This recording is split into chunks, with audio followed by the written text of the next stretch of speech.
Hello, welcome everybody. It's another episode of That Early Childhood Nerd. This one has been a long time coming.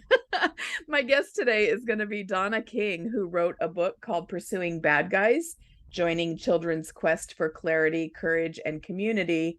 And I say it's been a long time coming, Donna, because we've been talking about this for months and trying to schedule it and whatever and all that. So anyway, this has been a great book. You guys are going to love hearing her talk about it. I'll show it for the people who are watching the video version of the episode. And honestly, Donna, when I got this book, it's from Exchange, and they're great about letting me know what their new books are. I really was expecting it to be another book that just gives us permission to let children play bad guys, Right. and it was so much more. Mm. So would you please tell folks about yourself and about Yeah. the book, and then we'll jump in. We have several quotes for this episode. Yeah, I'd love to. And Heather, thanks for having me. And really, thanks so much for the shout outs and the support that you give to the Rose series. I have to say, Oh, like they're that. so good. Yeah. Yeah. And like just being part, like one of the teacher voices in that series has just been like, it's such an incredible honor and privilege. And Yeah. the whole thing has just been like one of the most fun things I've ever done in my entire life. So I appreciate that a lot. They seem to do fun things over there at Exchange. Yeah, they just really care, and they've Yeah. got that playful, creative spirit. They're Yeah. amazing. Yeah. Yeah, so I was a kid who grew up in suburbia playing teacher. With anyone who would agree to be a student in my little schools that I Yeah. fashioned under willow trees and in backyards, and I did a lot of babysitting, which I really enjoyed. And my mom was this amazing, gifted middle school teacher. So I was sort of in that like teaching world when I was growing up. But by the time I was in high school and college, I was totally imagining myself, probably because my family was imagining me in like a more conventionally like high achiever sort of job. You know, Yeah. I was going to be an English professor. Um, and I don't think at that point in my life I even really knew that early childhood education was a legitimate field of study. Absolutely. That was my experience. I was in the Yeah. job before I realized it was something Yes, you could exactly. I had study. no idea that teaching little kids was anything other than Mhm. babysitting. Yeah. But then in this like super lucky little pause, this little moment between college and starting graduate school in English, I happened to land in this afternoon childcare job because like, well, they said I was overqualified. That just sort of shows you and how easy it was to get that job since I knew Yes. nothing about what I was doing. Yeah. And the child care program itself was actually appalling. And there's a lot of stories about that. Mhm. But oh my God, I just loved those kids. Like it was Yeah. so enlivening. I was so happy in that job, even though it was an awful job. And so I was like, I just got married. And so I I'm was connecting to so much of this. yeah, yeah, right. And I just got married. I'd been married like like a month or something, and I was like dragging my husband Kevin to like paint and clean and reorganize this like super crummy basement classroom they had me in, and it was amazing. And then I did that for a little while, and then I ended up going to a more established somewhat better childcare Uh-huh. program. And the director there, who was a real early childhood person, Mhm. became a mentor and opened my eyes to this whole big world of early childhood knowledge and study. She just gave me tons of stuff, like your bookcases. It's like how she would. She just gave me tons of stuff to read. And I basically found myself in the work, and I Yeah. never looked back. So Yeah. instead of grad school in English, I did my master's in child development. And Yes. along the way, I helped that same mentor design and launch a small, high quality early childhood program. It was the first in the state of North Carolina to get NACE accredited, which is Uh-huh. something about how old I am. And that experience was amazing in some ways, and in some ways was really disappointing. Yeah. And after a few years of teaching there, I kind of translated my experience of what I'd loved there and what worked well and what didn't work so well Mhm. into a plan for a small nonprofit school where I still teach today, 32 years later. And this little Love it. program where I teach now, we were really prioritizing transparency and communication between parents and teachers. Nonprofit status was super important to us. Small group size, respectful relationships between kids and adults. And we call the program actually Children First. to codify our commitment to have parents and teachers working together in equal numbers on a nonprofit board to kind of to grapple with the stark realities of early childhood funding Yeah. and to sort of arrive at budgets and policies that the way we talk about it is that fairly divide the burden of providing care and education of uncompromising quality between the grown-ups who share in the project of the children's care. So basically, our school is teachers and parents working together to put children first. I love So it. That sounds great. yeah, so it's been an interesting experiment and Yeah. a lot of stories, but I've spent pretty much my whole grown up life in this little school, including the years where I was raising my three children who are all grown ups now, 30, 28, 26. Yeah.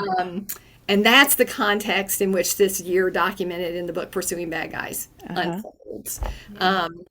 And I think the last thing I'd want to say about myself before we talk about the book is that one of the things I've discovered in the work since abandoning my plans to be an English professor.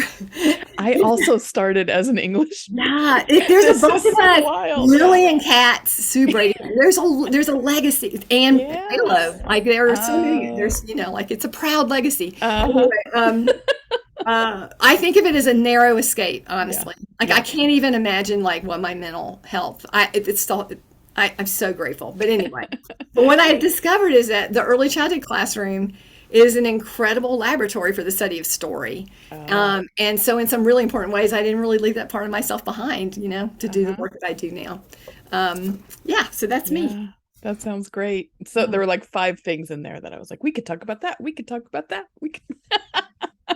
But let's talk about your book first, Okay. at least. Let's at least get into this book. So I'll just get a little fangirly for a minute as we're starting, but and just say that this book was really powerful, and I mean it's meaningful, and it's I just respect so much the way that you portray the children as competent throughout the whole. This is centered on children's competence, and it's just really written beautifully. But also thank you, because this is one of the first early childhood books that I started reading when I started chemotherapy a year ago. So when I see it, I remember being in that chemo chair also, and how sort of calming it was to have this beautifully written book, and these beautiful stories about the children. Right. Well, it's a vulnerable company. story and a story of possibility, right? Which is very much a fit for being in that chemo chair. Yeah, for that unwelcome but super important project that you were in your own life. Oh my gosh. So I just thank that's you very for moving it. to me to hear. So the first quote we have, like I said, we have a list this time because I kind of just went, Donna and I have had some conversations about how we feel like this could go. I just kept looking through the book for the one big quote that could start us, and I couldn't choose. So we've got several. The first one that I'd like to hear you talk more about is early in the book on page 22, you say, pretending is like releasing a big, deep breath. It clears tension and it frees up emotional energy that children need to become the decent people they aspire to be. I love the idea of pretending being a big, deep breath. Yeah. That connected for me right away. Yeah. I hadn't thought about this before, but I'm just realizing how that's related to that Sylvia Ashton Warner image about pretending being like a vent, in a volcanic vent, like that whole breathing in and breathing out, so huge in her work. When I was coming of age in the field and coming to understand from reading and direct observation what early childhood is all about, what seemed most clear is that a teacher who respects young children and who wants to align herself with their needs and interests and agendas is gonna center and honor and pay attention to their pretend play. That just seemed like the one least wrong thing you could do. Yeah. In a given day with a million decisions and like all kinds of things at stake and all the kinds of analysis paralysis and uncertainty a person can bring to this incredibly like tender and vulnerable work that we do. That just seemed like a no-brainer. Like pretending has got to be at the middle of everything. So it's like basically thinking of pretend play as children's first and most potent expressive language. Or like if you're going to use like the Emily Plank lens, and by the way, oh my God, thank you for that book. Oh, I never knew about it till I heard you talk about it, and I just Deep Yeah, Bow. What a it's brilliant book. Oh my yeah, gosh. it I really love was one of the big game changers for me in the last several Yeah. years. Yeah. Yeah, it's an amazing book. It's Yeah. the culture of childhood. Yes. Yeah, so like you could think like that pretending is their native language. It's the language Uh-huh. you gotta speak it.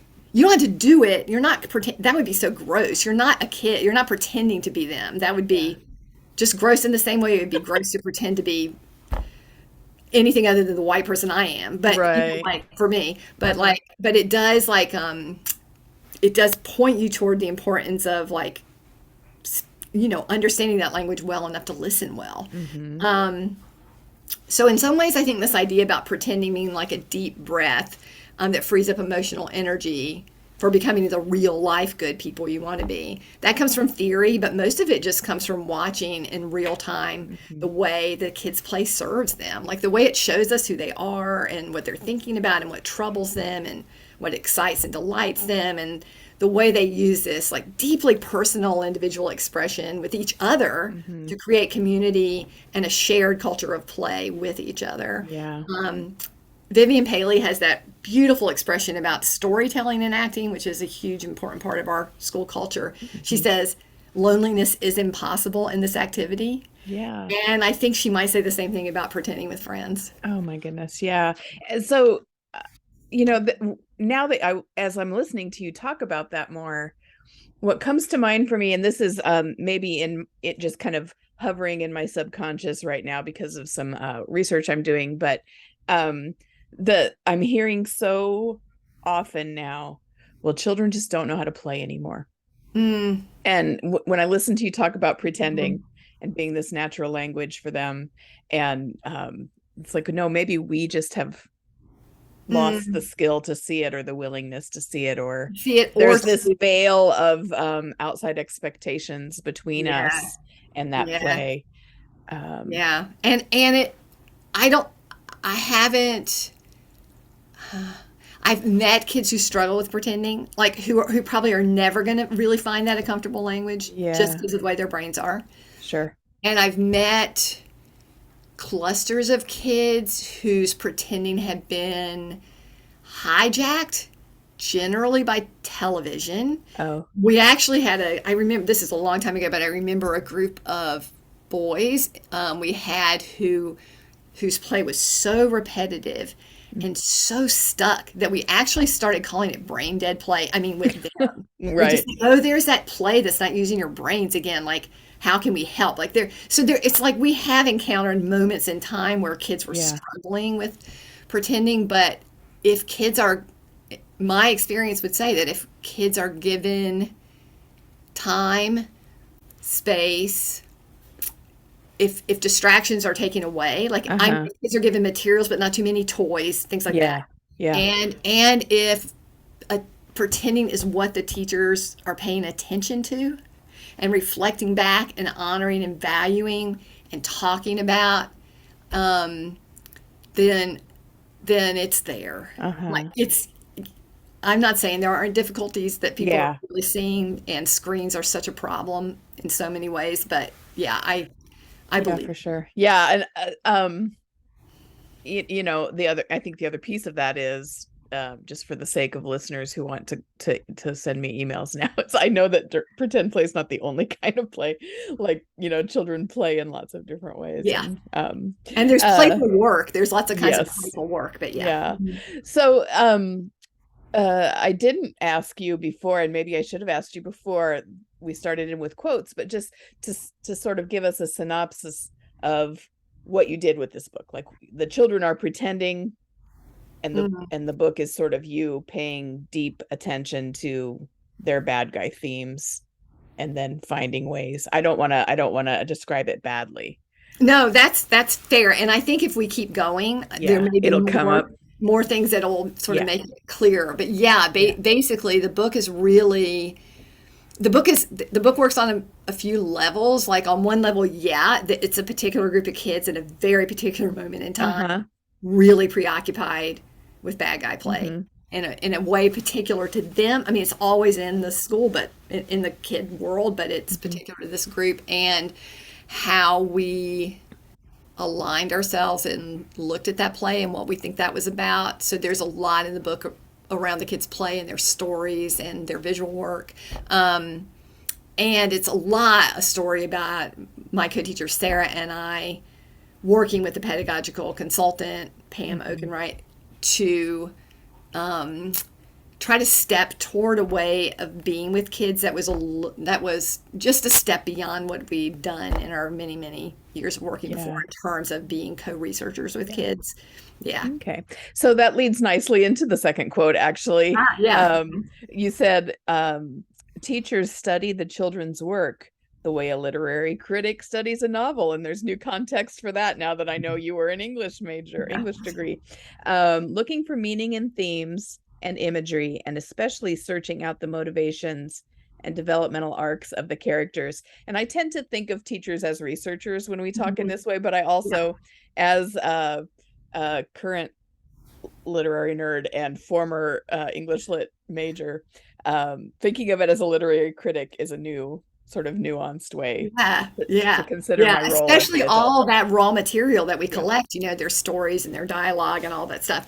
Yeah, I really appreciate you lifting up this quote because it is one of those places where my English major self matches up with my preschool teacher self. Yeah. Yeah. I mean, I think the way that we talk about it here a lot, and this is very, Reggio inspired language, is that the kids really are the protagonists in their unfolding life stories. And our observations of play and the documentation we create based on those observations. And we're a program that has been really strongly committed to documentation in the sense of like capturing our observations with images and transcriptions and Mm-hmm. reflection. That's just been a big part of our teaching practice forever, like even before we became another one of the programs that just could not breathe because we were so blown away by Reggio Yeah. and what was happening in that city. Um, but that way of paying attention, because it's got deep roots in, I don't, it's just got deep roots in Mm-hmm. progressive early childhood education, even before the Reggio stuff, especially in a program that cares a lot about each child, like trying to Yeah. understand them.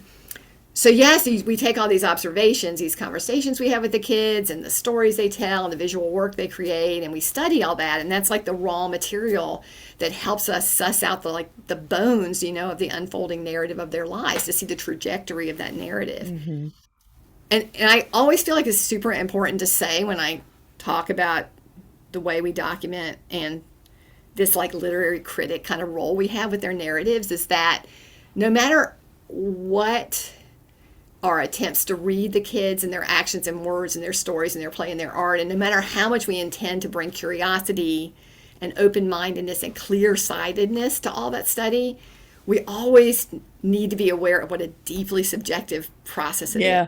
Yeah, to be their readers and what an incredible responsibility and power we have, a power that's potentially quite corrupting, right? Like Mm-hmm. I think it's a knife edge, like between like lifting children up with Yeah. documentation and interpreting them in a way that's maybe doesn't serve their best interests. Yeah.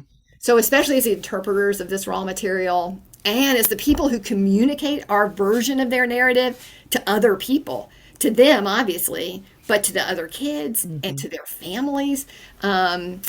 We have just an incredible responsibility to bring as much integrity and self-awareness as we can in Yes. that process. Yeah. Yeah, so I would say I like our most sacred responsibility as teachers in some ways is to distill that story that we have the privilege of witnessing Yeah. through a generous and trusting and deeply considered lens at all times. Yeah. So yeah, Carol Garbode Murray and I just did an episode about learning stories, Hmm. and Tom Drummond's work on that, but also I just did a couple of workshops for a group in Michigan on the topic of observing children and how Yeah. it's for more than just that assessment checklist that you have to Oh turn my in, gosh. Yeah. or the teaching standards gold, and whatever their system is. Um, so thinking about looking for themes and imagery, Yes. um, is I'm like that connects for me, and maybe it is Mhm. because of my literary Yeah. background, but it's hard, I think, for some folks to understand what that means. Like what do you mean when you say we're looking for the themes of their play? Sometimes it's really big, like, oh, it's Mhm. obviously bad guys here. Yeah. But sometimes it's not quite so big and noticeable. And within that bad guy theme, there might Mhm. be other themes Yes. that you Yeah. noticed. Yeah. Right. Or for particular kids or in particular group dynamics. I Hmm. mean, I just I can't speak for every kind of teacher or every kind of thinker that's in this work. I don't know, but I know for me that if I'm not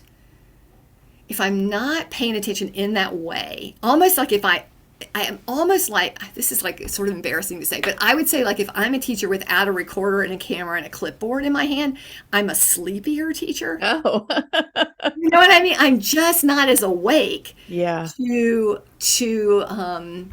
everything that's happening in front of me. Hmm. Like I just and I think that like what I've always loved the most in this work is getting to know these people. Yeah. Like trying to figure them out, like just trying to understand them, trying to that's just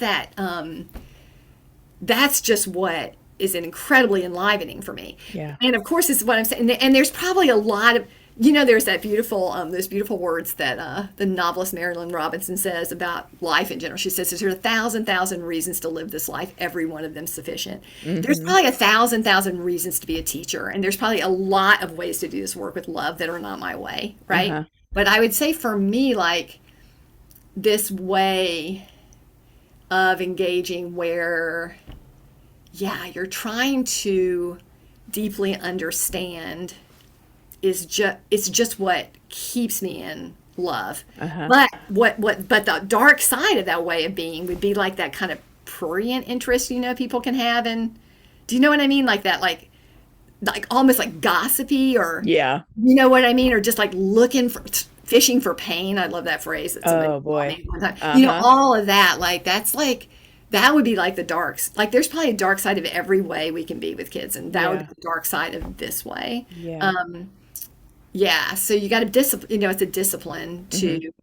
to channel all that Sure. curiosity and Well, interpretation. and it seems almost maybe as I think about saying this, that this is an oversimplification, but it's a skill, right? That you Mhm. develop. You choose that Oh this is yeah. the way I want to look at what's happening in front of me. Mhm. This is the way I want to see what's happening in front of Yeah. me. Yeah, Um, I think what and I say to parents a lot when they're thinking about like what do I do when my kid does blah is I always say like so you've got a few decisions to make, but the first decision you get to make is what lens am I using to look at this uh-huh. thing.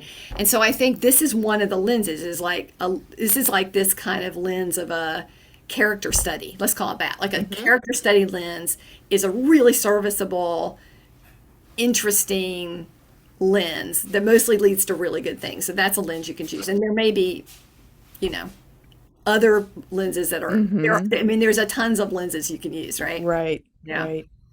That's a good way to handle those responses. A lot of times when anyone asks me, "What do you do when a child does this?" My first inclination is usually, "Well, you're not going to like my answer."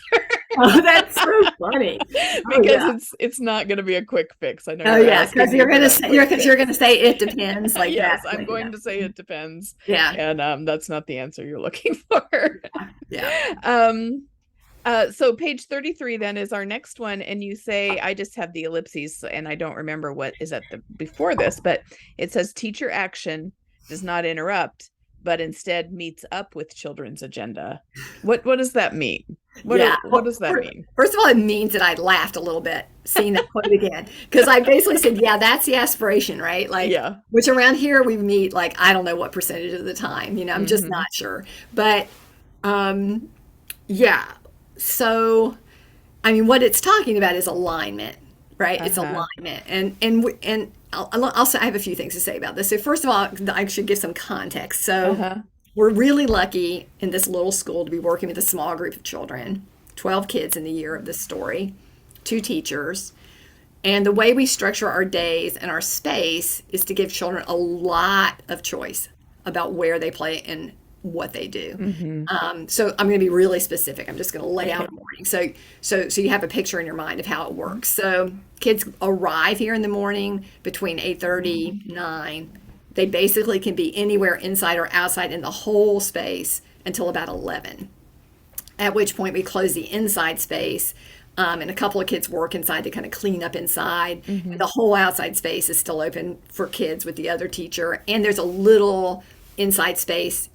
It's part of the outside space that we call the library, a little room. And that's all the way till 12. And then we have one whole group meeting for 30 minutes. And then the kids have lunch in two small groups, one with each teacher. And that's their day, right? So you've got a basic infrastructure that gives kids a really decent shot at what we know is most fruitful for their learning development, which is long periods of unstructured time to play, Right. which kind of gets at that thing I was saying earlier about like what do they need in order to become the pretenders? Yes. Yeah. Right. So, and at the same time, so kids are giving kids all this choice, but it's we do have ideas about things we want to do with the kids, like pretty much every day. It's not a completely, it's not like a teacher Tom Bev Boss kind of situation, like that far end of the unstructured, which by the way, I love both of them so much, it's not, but we have we're a little bit more hybrid and that sort of different, sort of in the middle. Like we have things we want kids to do with us. We have things we want kids to do together. We have agendas, we have we call them, teacher prerogative. We have and so those free days that the kids have are kind of punctuated with invitations, right? Or sometimes even requirements, what we would call must-dos, to come work with us one-on-one or in small groups. So when we're issuing those invitations or requests for the kids to come do stuff with us, we try to be really sensitive to the flow of the play, where they are in their, like you always try to find a kid who's already in between or at loose ends or finishing up snack or just coming out of the bathroom or whatever the thing is. But they're just realities of the clock and the number of kids and the length of time things take and all the things, right? It's not, you can't do the math. It's never going to work that every single time we want kids to come with us, we're not interrupting a kid who's happily doing something else, right? That's just gonna, and sometimes we're gonna ask them to put that stuff down for a moment to join us for these things. So it might sound like, I think there's always an element of some interruption, like even just if it's completely free, you got to go home. There is that. There is that. Yeah, there is that. But the kids completely understand the difference between it's time to go home and you, Donna, want me to come do a thing. Yeah. They know a must do, and they can smell it from a million miles away. So it might sound like I'm ready for two kids at wood sculpture who's ready to come, or it might sound like, do you want to come do your story now or in 5 minutes? Or it might sound like I'm ready for you to come do some drawing from life as soon as you finish your snack before you get busy again. Come on in. Or this is the last moment in the morning when it's going to be possible for you to choose a new reading word before meeting. Like, do you want to like just give it up for today, or do you want to come? So it sort of sounds like that. And by and large, our kids are good natured. Sometimes they're even enthusiastic about these things that we invite them to do. They mostly like the stuff we do with them. Yeah. Because we choose things because they're intrinsically meaningful and age appropriate and satisfying to do. And even if they're reluctant, I think we do a pretty good job being explicit with them about why we're asking them to do something. Like, we're very transparent. Like, we're constantly telling kids what we're thinking as teachers and what we think the value is. Sure. So they trust our basic loving and respectful intentions. And there are definitely kids, because I can tell you their names right now, who would say, Children First is great and everything, but it'd be better if we didn't have must-dos. So just to acknowledge that it's a balance or maybe a healthy tension, in the way we do every day. And then I just want to say that one of the things that Pam taught us, our pedagogical consultant that I mentioned earlier, and her work is all over pursuing bad guys, and she's got a blog and she's written some stuff, and she is an unbelievable mind. Sure. Will you say her name again, because people will also want to look at her blog now? Yeah. So her name is Pam Oken, OKEN -Wright, WRIGHT. All right, thank you. I admit in the book that for the many years that I followed her work before we made this plan for her to come and work with us, I called her the Venerable Okenwright. She's so friggin' smart. I love that. So smart. Anyway, and she's just in a big heart. She's just so. What she really helped us practice was keeping our requests for kids' time and attention more in sync with their most lively interests and most pressing concerns, And I would just like say you can really feel it, right? So anytime when we align our requests with what we're seeing in their pretend play, like what we can tell, like from this character study that we do, right? What we can tell is really their driving motivations, their most passionate preoccupations, their Mm-hmm. biggest worries, those things, right? There is this zippy kind of energy in the activity, whatever it is we're doing with the kids, that's not there in their response to invitations that are less on the mark, um, Mm-hmm. for their preoccupations or their ambitions for themselves. So, Yeah. so that was a thing that we really learned that year. Oh. And I don't know, 15% of the time we hit it. Yeah. I'm looking at our list and I'm like, boy, this might have to be released as 2 episodes as we get through all these quotes. So the next one isn't necessarily a quote, but it's a story you tell about an experience you had with or offered with the children called and you essentially was change your face to make it scary. And Yeah, I just wanted you to talk about that a little bit, if you would. absolutely. Yeah, yeah. So, like many programs that really focus on relationships and identity, Uh-huh. we've really always valued having lots of images of families and kids like throughout the environment. Mm-hmm. And we've also learned that playing with these images in different ways can yield really interesting results in this kind of character Mm-hmm. study kind of sense of the word and in for kids learning, whether those are images of kids' faces or these like full body photographs we take of the kids and make into these little action figures and little stands that they use in Yeah, small world play. I love it. Yeah, I love the action figures and the fan, and of course, you do all of their families. So Uh-huh. there's just they can play with their families all the time. During the bad guy work, we also made bad guy action figures for each kid. So there was a good version and a bad version. Um, See, and this is the kind of thing that makes me grieve that I'm not working directly with children right, every day.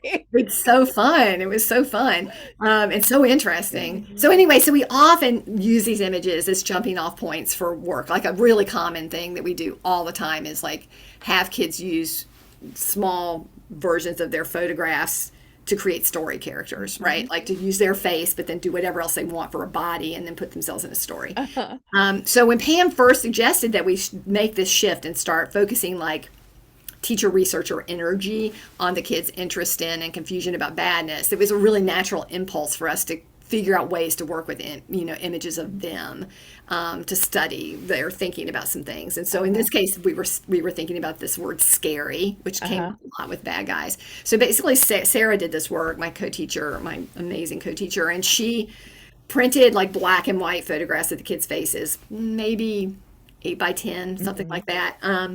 And just took an overhead projector sheet, just a clear sheet. Yeah. Because there you can, just and um and laid it on top of the photograph and gave them color sharpies. Uh-huh. And just said like make yourself scary. And then kids just went to town on these, Uh-huh. laminate these and just kind of showed what they thought their face would look like Yeah. if it transformed into something scary.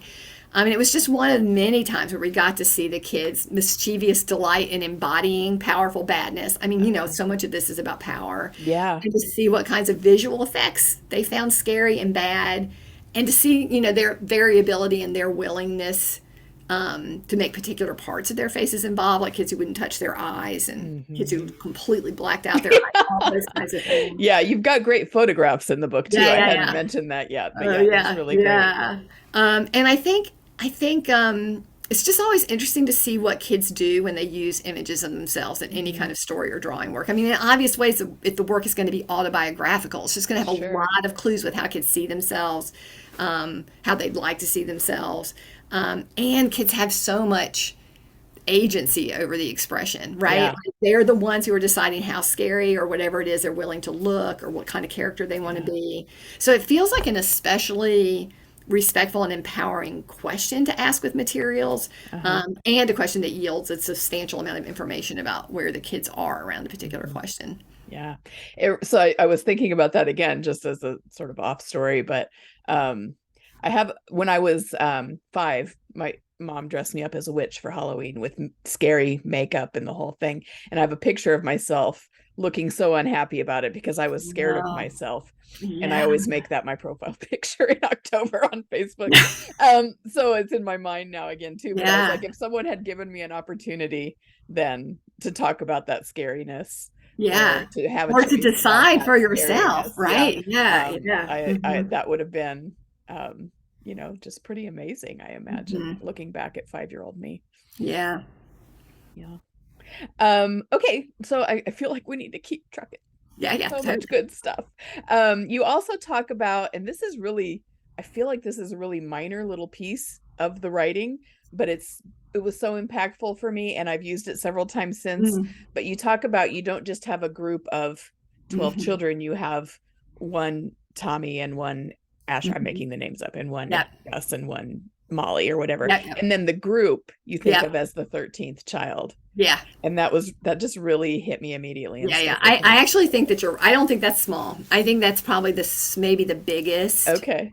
kind of, maybe that's the biggest thing that happened Yeah. in that time with Pam. And it's also big because it fits with the current um, context that we're all in and all of Mm-hmm. our kind of big picture rethinking. Well, Yeah. not I shouldn't say all of ours, our big picture Yeah. rethinking. So Yeah. since our founding, since its inception, Children First has had this like absolutely unapologetic, firm, passionate commitment to the well-being of the individual child. I mean, Uh-huh. that's who we are as a school. Our tagline for the school is this quote from Sister Karita Kent: "It is only fair that each child be cherished. Each child be, not the children be cherished, that each child be cherished."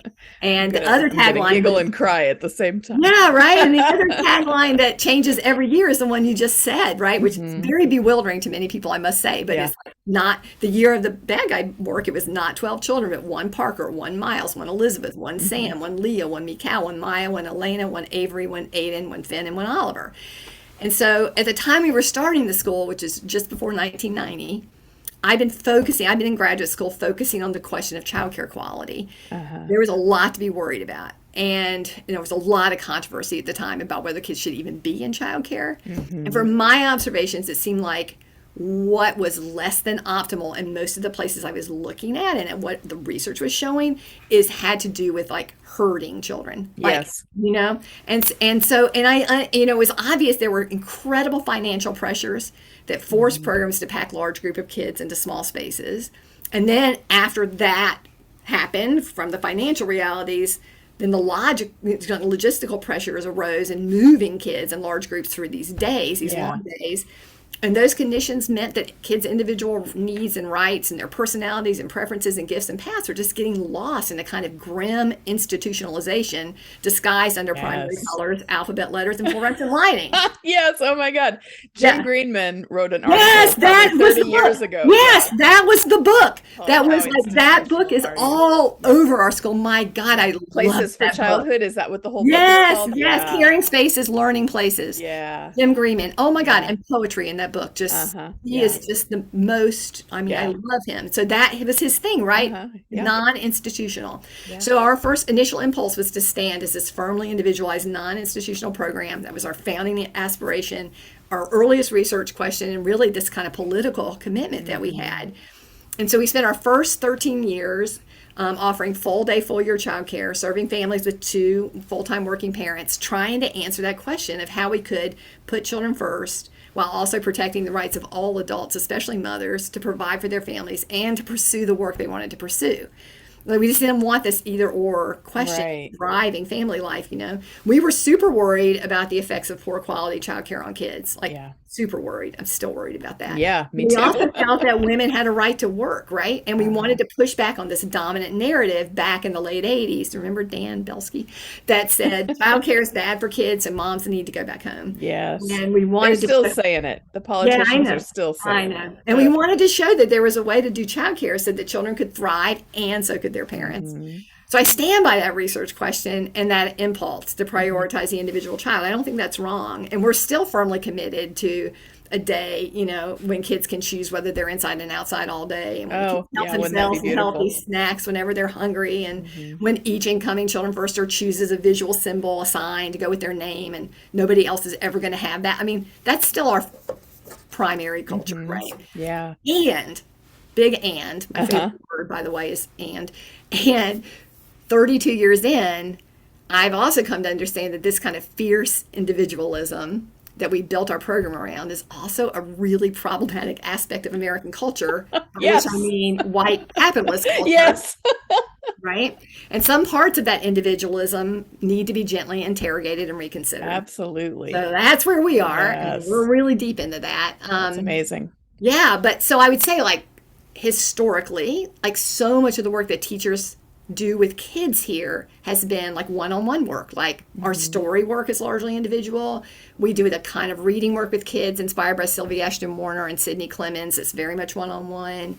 We spend a lot of time offering visual work where one teacher is sitting with one kid or supporting their individual expression, or even if we're at a table with multiple kids at once, right? It was really like four individuals doing their own thing with the teacher moving her attention from one to the other. Yeah. And we didn't convene kids for large group conversations very much. And that's just where we were Yeah. when Pam came and watched us work, right?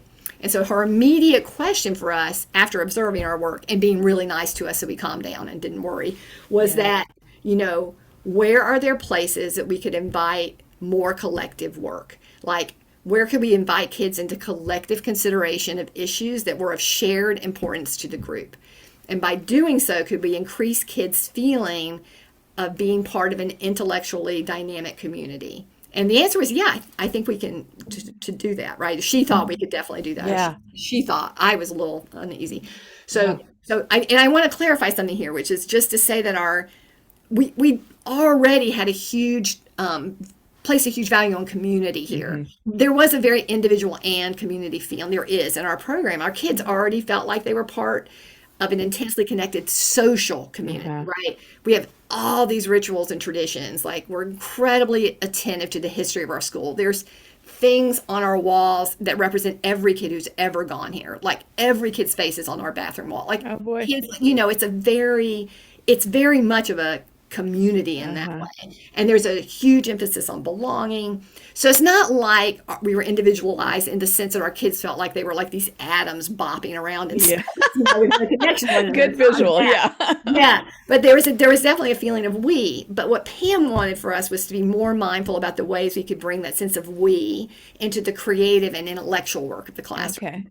So, in all our extensive back and forth with Pam about this goal, including moments of intense resistance from me about certain aspects of it, I finally came to this metaphor in one of our conversations and I offered it back to Pam. Uh-huh. And then she confirmed exactly that that's what she was getting at, which was that we should consider treating the group as a whole with the same degree of curiosity, commitment, and respect for its integrity as we would treat individual kids. So, making the group as a whole in a group of 12 children, in essence, the 13th child. So Yeah. that's where that came from. Yeah. So, like, we would do things like say, we are researching. We never said that before. Or, like, we did more connecting our kids' work to each other's work. Or we Uh-huh. did more group storytelling and we had more conversation about the work.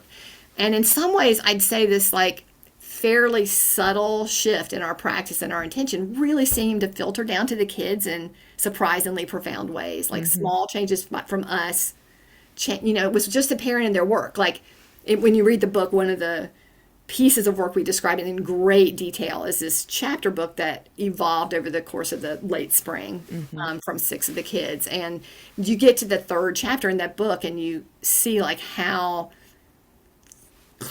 strong their sense of themselves as a group really is, the whole Hmm. group, even though it's only six kids telling that Hmm. story. I want to say one other thing about this individual and group thing, if I can, which is that, we're devoted students of Vivian Paley. And around the same time that she published her book, You Can't Say You Can't Play, Uh-huh. we had kids in our group that year who were really talking to us about how painful the experience of exclusion was to them Uh-huh. at a point in time when our bias toward individualism still totally led us to privileged choice over including.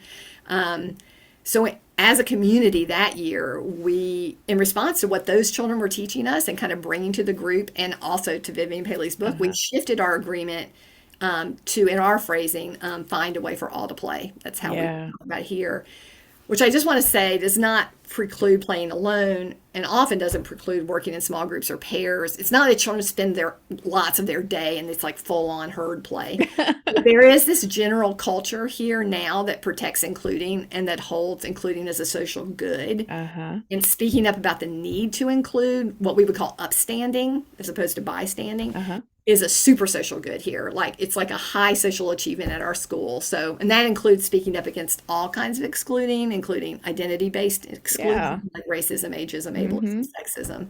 So that agreement was already in place when Pam came, right? Uh-huh. That was part of that social community we had, and it had been in place for many, many years. But I think the reason I'm bringing this up is because I just want to name that I think what we saw when we turned towards the idea of the 13th child in this way was a difference between what I might call compliant including or dutiful including. Uh-huh. Uh-huh. Including that requires, like a deep breath and a little bit of a sigh. And like, oh my God, I okay, suppose. fine. I was like, that kid again, yeah, exactly. To more of a full-throated, open-hearted inclusion Uh-huh. that really characterized that last chapter of the chapter book the kids made that year, Uh-huh. and that really characterized a lot of the pretend play we saw in the spring. Yeah. So it kind of made a Yeah. big, big difference. That's so fun. Yeah. Ugh. Well, before I go to these next two quotes, we have to say I'm going to need another book from you.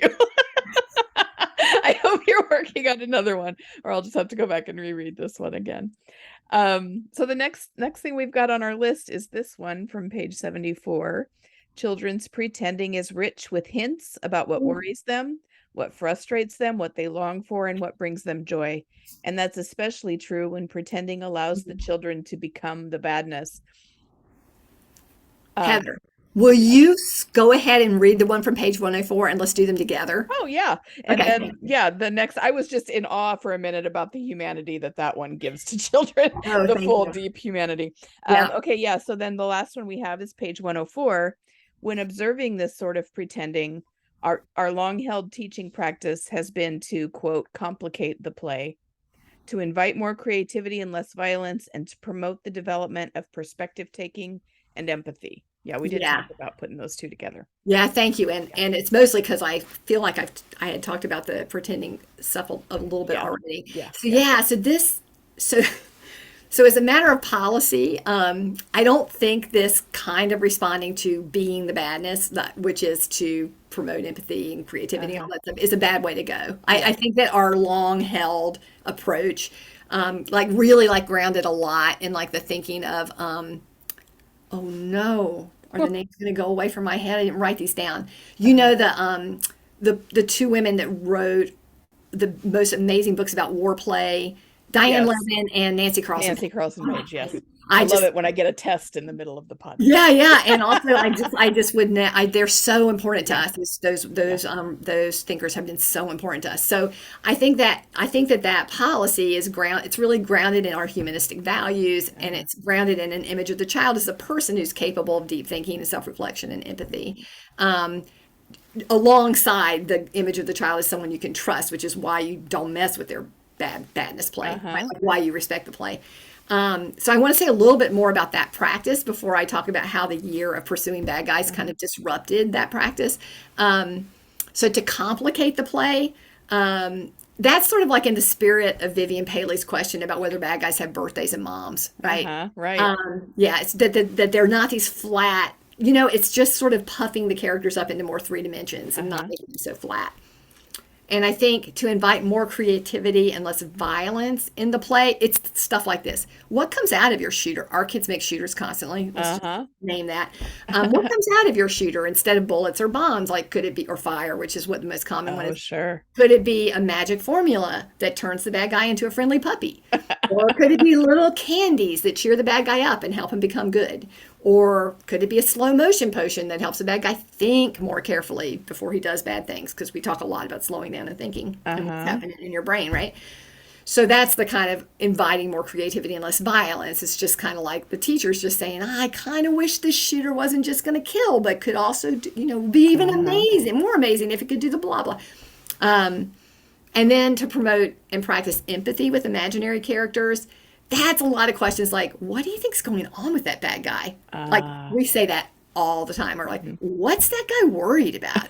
Or just like, what's up with that? Like, and then questions like, I wonder if that bad guy is actually nice to other bad guys, or what does he need? Like that's a huge, like what does the monster need? Like what does the bad guy need? Like, Yeah. or like what story do you think that bad guy's telling himself about the best way to get what he needs? Like he seems really confused about what's going to actually help him. Like Yeah. what do you think he thinks? So it's those sorts of questions often make, I love those kinds of questions. Like I could just basically talk to somebody about stuff like that 8 hours a day. Uh-huh. Like, and those sorts of questions often make a lot of sense with storybook characters who are hurting other characters or making mistakes, like in Uh-huh. storybooks.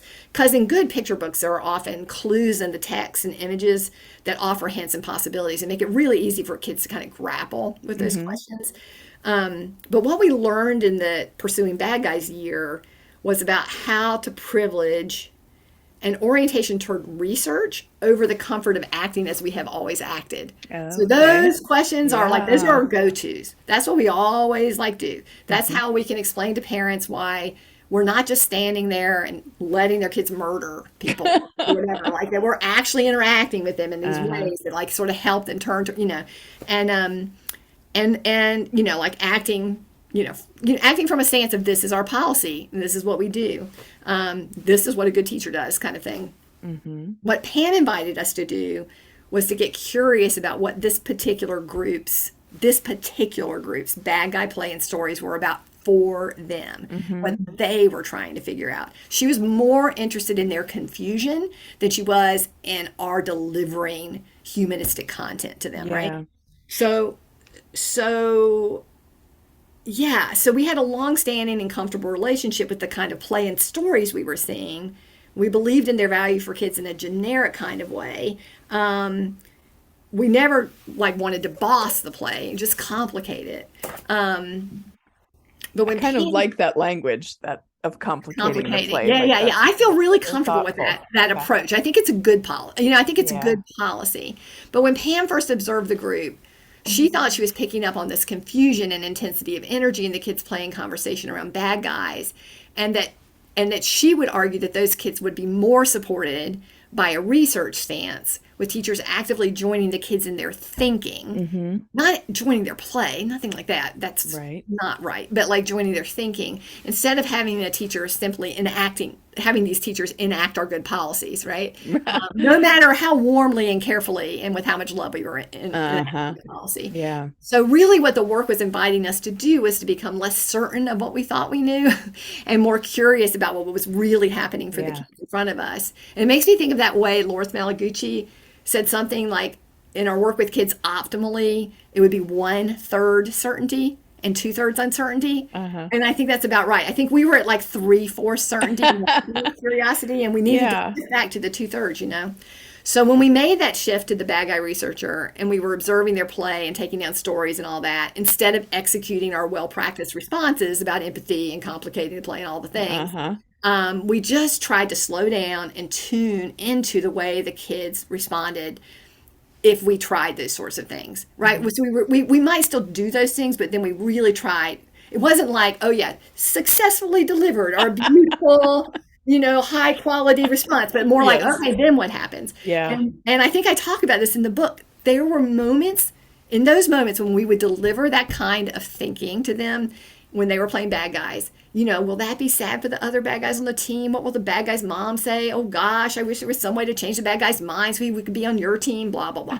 This particular group of kids at this particular moment doing the particular work they needed to do, they came as close to eye rolling as I have ever seen in kids under the age of 12. I was like, we are so off the mark. We are making ourselves completely irrelevant to them Uh-huh. in this moment because this is not what is happening for them. Um, yeah. So I think that the other thing I would want to say that feels really important to say about this whole domain of working with kids bad guy play is that um, and this idea of steering kids away from simplistic and violent solutions to the problem of badness Mm-hmm. has to do with the fundamental difference between pretend and real. Yeah. Because I can feel people freaking out about it. It's like there's a reason why we wanted to steer them away from these violent solutions. Yeah. Horrifying. Right. Like, you can't just go around killing everybody that annoys you. This is like in real life. This is just not how we do things, right? Right. So I think even so I just want to say a little bit about that, like the Yeah. difference between real and pretend. So even in the year documented in the book, when our kids were so preoccupied with thoroughly eradicating evil, that's how I came to see it. They just have to really get rid of this problem. Uh-huh. They were still completely open to conversation and information about the difference between people who make mistakes in real life, even very grave mistakes, like Uh-huh. assassinating Dr. Martin Luther King, or Uh-huh. making unfair laws that exclude people, or stealing what you need instead of asking for it. But the difference between that and pretend bad guys, like Mm-hmm. they had heard about all kinds of things that they found worrisome and sad, like Somali pirates were like very much on their minds that Oh, year. wow. Mm-hmm. Um, we were all um, we were all thinking about Donald Trump a lot, Mm-hmm. and those are two prime examples of what was really up for the kids, you know. So conversations about real people doing things everybody agreed were not okay, whether that was yelling at people and calling them names, or being unfair to black people, or hurting people's bodies because you disagree with their ideas or you're Uh-huh. just scared of them. Any of those kinds of mistakes, so prevalent in the real world. When we talked about things like that, we didn't talk about those real life people being bad guys, right? Mm-hmm. And we did wonder about them and try to empathize, Uh-huh. because we know, because we would say to the kids over and over, and they know too, that there are no bad guys in Mm-hmm. real life. Bad things happen, and people make very serious mistakes. But nobody's bad all the way through and all the time, and nobody's good all the time either. And the kids Yeah. will be the first to tell you that sometimes they do things that are good and sometimes they do things that are bad. Everybody raises both hands in those conversations, right? Yeah. And so did their parents and their teachers and everyone else they know. And none of those people are bad guys in the way the kids were using that idea in their stories and play, right? So it was like really important to understand that in a literary sense, their bad guy narratives were allegory, right? It was like Yeah. bad guys stood for badness, Mm-hmm. and they were not realistic fiction with nuanced characters. So it was not appropriate for us to treat their bad guy characters as nuanced characters. Uh-huh. Um, yeah, in the way we Okay. normally would have. Yeah. Yeah. That's I don't know, that's really an intense way, but an important way Hmm. of shaking ourselves up, kind of, as you Hmm. described, from the same old tried and Yeah. true Yeah. responses And to I just, and increasing our curiosity. Yeah. yeah. And we all, the thing I think about with the kids all the time is I think about the kinds of fiction I enjoy, the escapist fiction I enjoy. Uh-huh. I should probably not even like name some of it. Like, and the escapist like screen time I like, where Uh-huh. bad guys get it. You know, like Right. bad guys like get blown up and the good guys win. It's like it's very, it's very relaxing. There's something Yeah. about it. It's just very pleasurable. Yes. And that has nothing to do with like how I treat my family. Right. Right. Even Or like what I would that, really yeah, want to experience right. in my Or even life. like how I would, or even how I like think about elected officials that I Yeah. really disagree with, or you know what I mean? People who are Yeah. doing things I think are really harmful that in the real world is Right. very different than these fantasies I allow myself. And so I think that that we can trust that the kids can navigate that same Yeah. Yeah. difference. Yeah. Well, like I said, you make me want to get back into daily work so I can um man, I just so I mean I'm working on some research now that every day I'm like, if I were with children right now, I Mm, could think about this so much more deeply. yeah, I could wonder so much differently than I do just sitting by myself wondering in my own head yeah, yeah. about how things are working and how this theory really translates.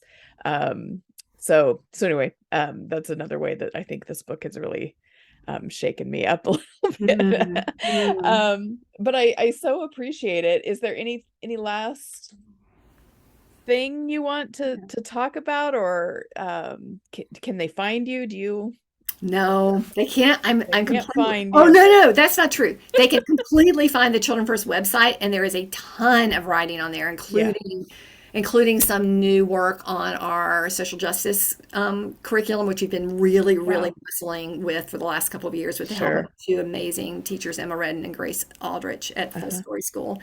Um, So yeah, so if you just go to the Yeah. Children First School, I don't, if you can just look up Children First in Durham. Google Children First. Yeah. Uh-huh. Yeah, so there's a lot there, and I would love for people to check that out if they want to. Yeah. Don't do Because social I media. think they're gonna want to. I hope they'll buy the book. It's called again, Pursuing Bad Guys, Joining Children's Quest for Clarity, Courage, and Community. Um, All right. I guess we better wrap up. People are trying to get a hold of you.